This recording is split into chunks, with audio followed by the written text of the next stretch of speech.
Student আমাদের কাছে এটা একটা বিশেষ দিন। তো সেই হিসেবে আমরা খুব এটাকে স্পেশাল ফিল করি। আর কি বলবো, মানে এটা আনন্দময় একটা দিন এটাই। হ্যাঁ, সবগুলোই দেখা হয়েছে, কিছু বাদ আছে। এই পর্যন্ত দেখছি, বাকিগুলো বাদ আছে। অনেক ভিড়, দেখতে পারতেছি না। তো একটু মাঝখান থেকে রেস্ট নিচ্ছি। আসছি সকালেই 9:30টার দিকে আসছি। আসার পরে অঞ্জলি নিলাম আমার ফ্রেন্ডের ডিপার্টমেন্ট থেকে। দেন আমরা ঘুরতেছি এখানে। প্রসাদ এখনো খাওয়া হয়নি, অঞ্জলি নেওয়া শেষ হোক সব থেকে, তারপরে প্রসাদ খাবো।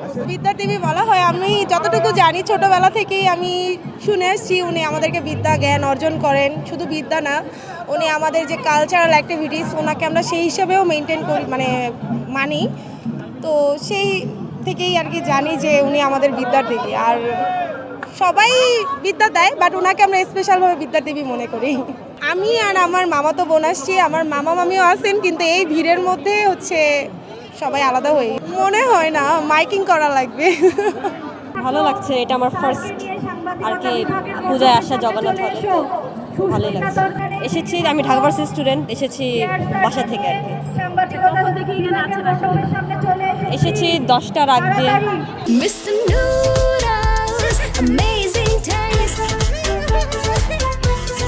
পরে অঞ্জলি হলো, প্রসাদ নিলাম।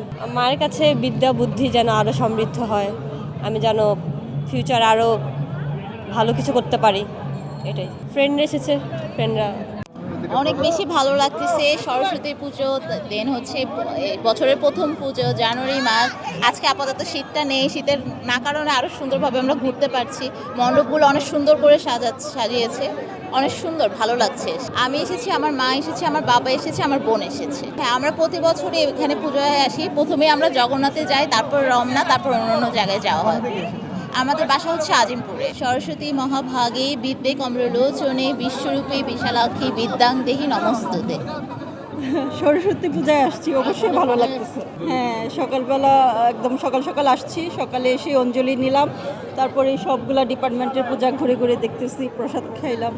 কারণ সরস্বতী আমাদের, আমরা অনেক আগে থেকে এইভাবেই পূজা অর্চনা করে আসছি যে সরস্বতী আমাদের জ্ঞান, বিদ্যা, কলা, সংস্কৃতি, এটাই চাইছি যে আমাদের জ্ঞান বুদ্ধি দেওয়ার জন্য, স্মরণশক্তি বাড়ায় দেওয়ার জন্য, জগতের সব মানুষের অন্ধকার দূর করার জন্য, সবার মধ্যে জ্ঞান বিতরণ করার জন্যে।